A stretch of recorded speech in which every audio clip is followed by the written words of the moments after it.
오늘은 기적을 일으키는 믿음이란 제목으로 하나님의 말씀 전파하도록 하겠습니다.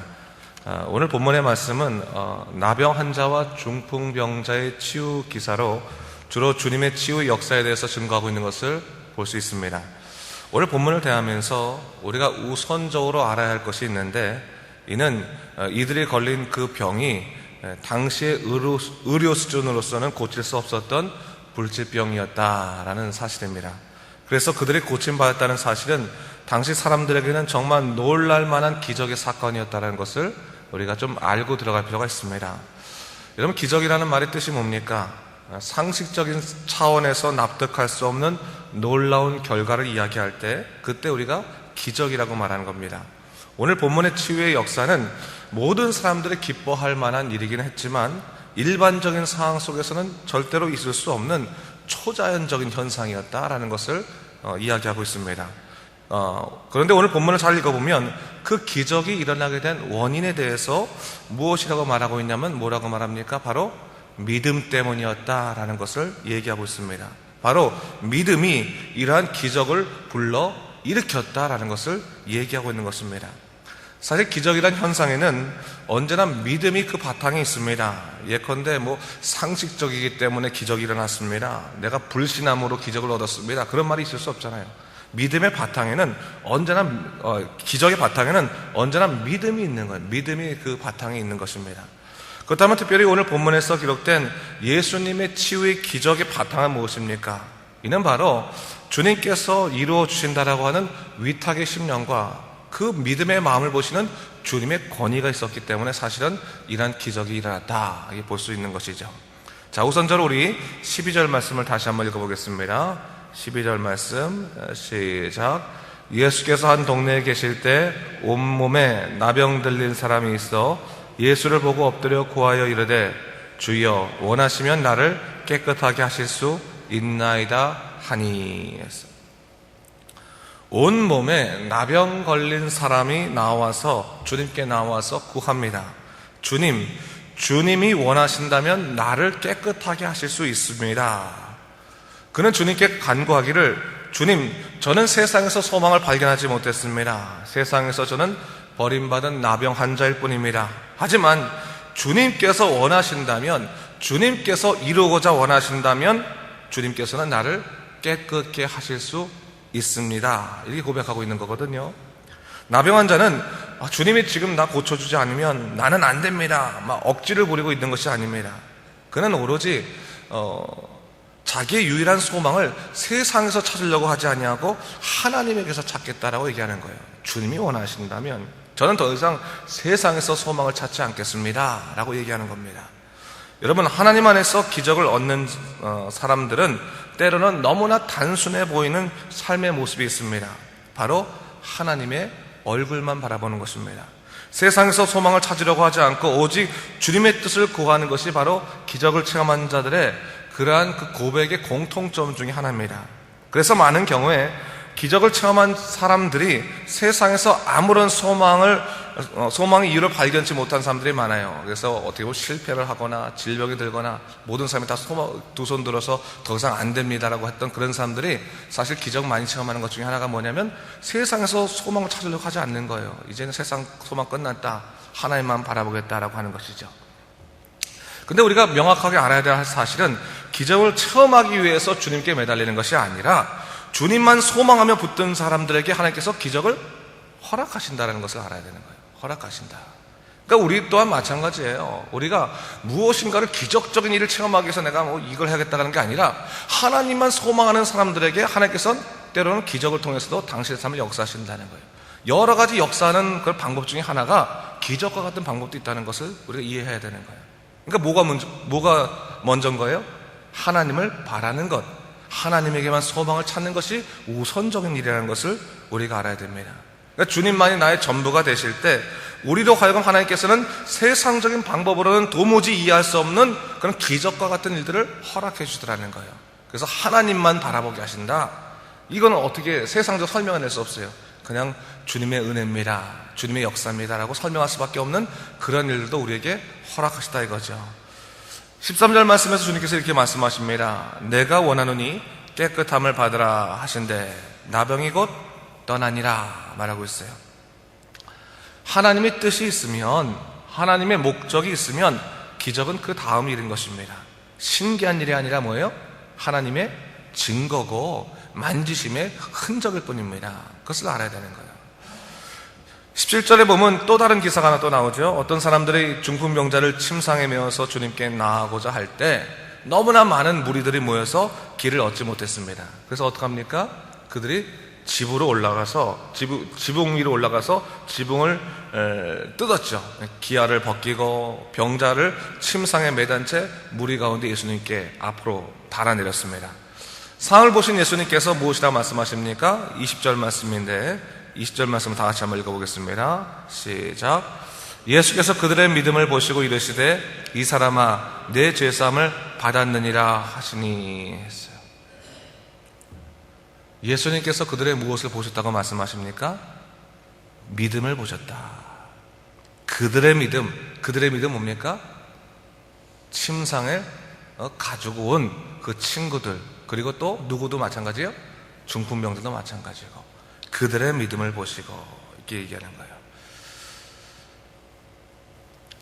오늘 중풍병자가 만약 그 친구들과 더불어서 이렇게 침상을 메고 올 때 사람들이 너무나 많아가서 더 이상 나가지 못할 때 그 중에 믿음 없는 사람, 다시 말해서 예수님만이 치유하신다는 것을 믿지 않냐는 한 사람이 있어서 야, 사람 너무 많다. 야, 오늘만 날이냐? 다음번에 오자. 사람이 좀 적을 때 아니면 우리 어디 저기 가고 우리 따지면 커피 한잔 마시고 있다가 저기 사람들 이제 집에 갈 때쯤에 예수님 돌아가실 때쯤에 한번 같이 다시 와보자. 그렇게 말할 수도 있지 않겠습니까? 굳이 뭐 지붕으로 올라갈 이유도 없어요. 그리고 그 지붕이 자기 지붕도 아닌지라 남의 지붕 가가지고 뜯을 이유도 없는 건데 사실 그들이 그렇게 했다는 말이죠. 다음에 다시 할 수도 있는 일들을 그들이 그때 지금 했던 이유가 뭡니까? 그들의 믿음의 고백은 뭐예요? 지금 이 순간이 바로 예수님의 은혜를 겪을 때다라고 하는 그 믿음이 있었다는 거예요. 다음이 아니라 지금이 기회다. 지금이 이때다. 그렇기 때문에 걸림이 있더라도 그 걸림을 헤쳐나가면서까지도 주님께 나아갔다는 사실입니다. 여러분, 기적을 일으키는 믿음은 언제나 현재의 영적인 행동들과 연관되어 있습니다. 지금 내가 하나님을 위해서 무엇인가 결단하지 않는 이상 기적은 일어날 수 없습니다. 아무리 마음이 힘들고 고단하고 수많은 방해물이 있다 할지라도 바로 지금이 그때다라고 하는 그런 심정이 없으면 기적은 먼 나라 얘기입니다. 제가요, 그 목회하면서 사람들과 대하다 보면 정말 사람들이 수도 없이 얘기하는 것 중에 하나가 야, 저 집사님은 말이야 정말 하나님의 놀라운 역사가 있었어. 저 기적의 역사가 있었어.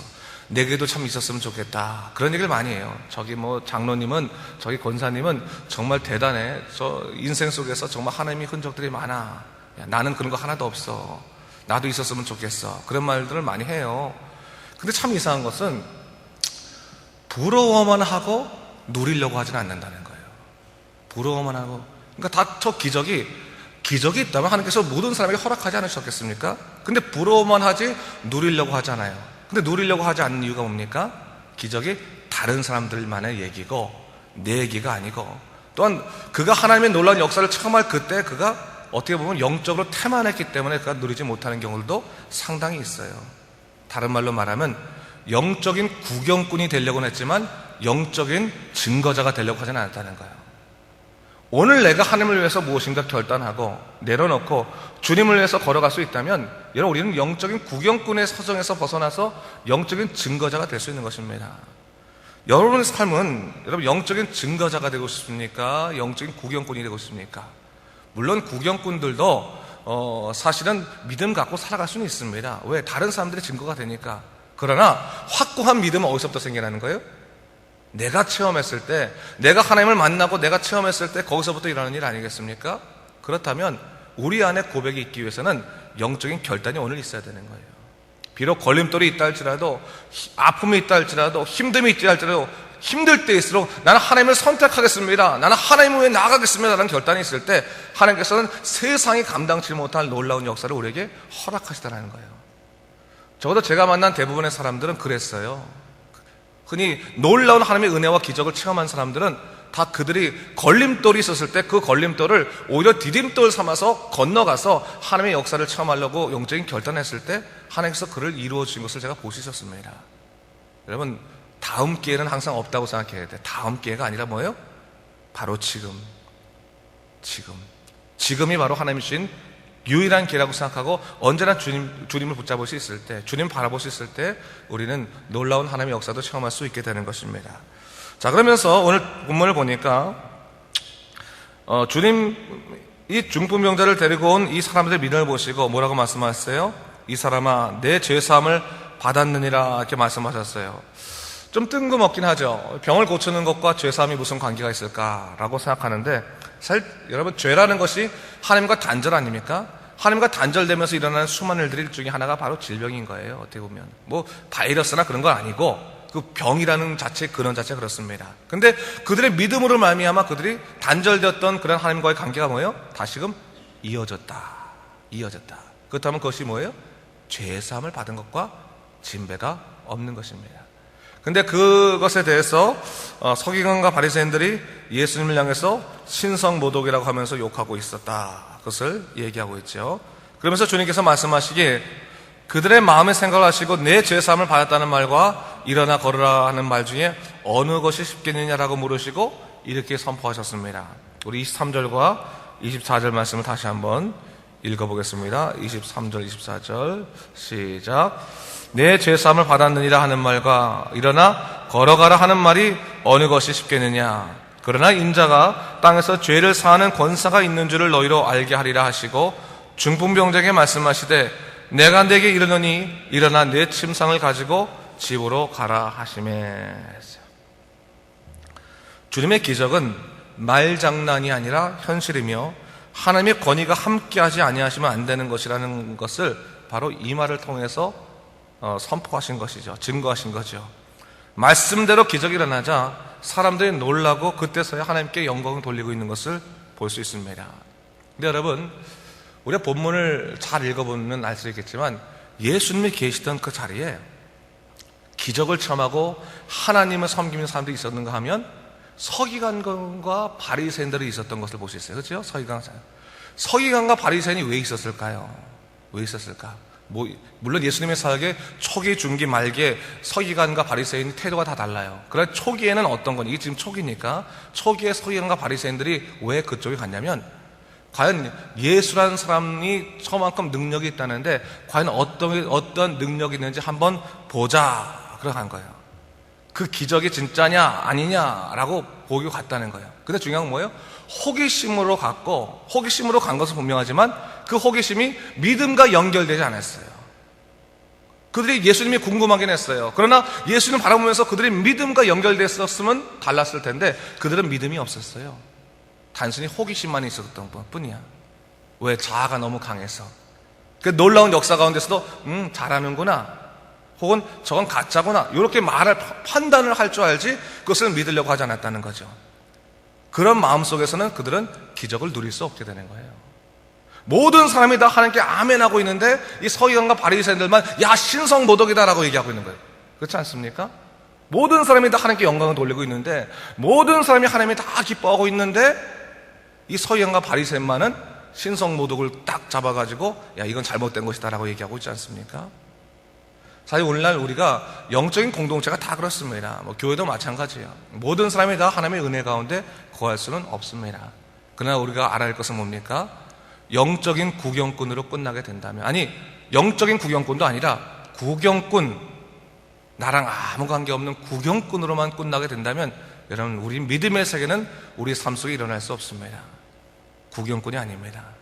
영적인 가족이 되어야 되는 것이고 경험자가 되어야 하는 것이고 그리고 영적인 증거자가 되어야 하는 것입니다. 오늘도 여러분 기도하십시오. 내 삶을 통해서 하나님께서 영적인 기적의 역사를 누리게 하여 주시사 저도 하나님의 역사를 증거할 수 있는 믿음의 사람이 되게 해주십시오. 소망에서 오직 세상이 아니라 주님에게만 소망을 품고 살아간 여러분 되시길 주님의 이름으로 축원합니다. 기도하겠습니다. 주님 감사합니다. 이 아침에 다시 한번 우리의 말씀을 보면서 그런 영적인 기적들, 과연 그 가운데 무엇이었을까 다시 살펴보게 되었습니다. 믿음이었습니다. 믿음이 가장 소중했습니다. 주 하나님 아버지, 오늘날도 우리가 믿음으로 살아가게 도와주시고 믿음으로 온전히 주님의 능력으로 살아갈 수 있는 주님의 지체들이 될 수 있도록 주여 우리를 이끌어 주시옵소서. 감사드리며 예수님 이름으로 기도드립니다. 아멘.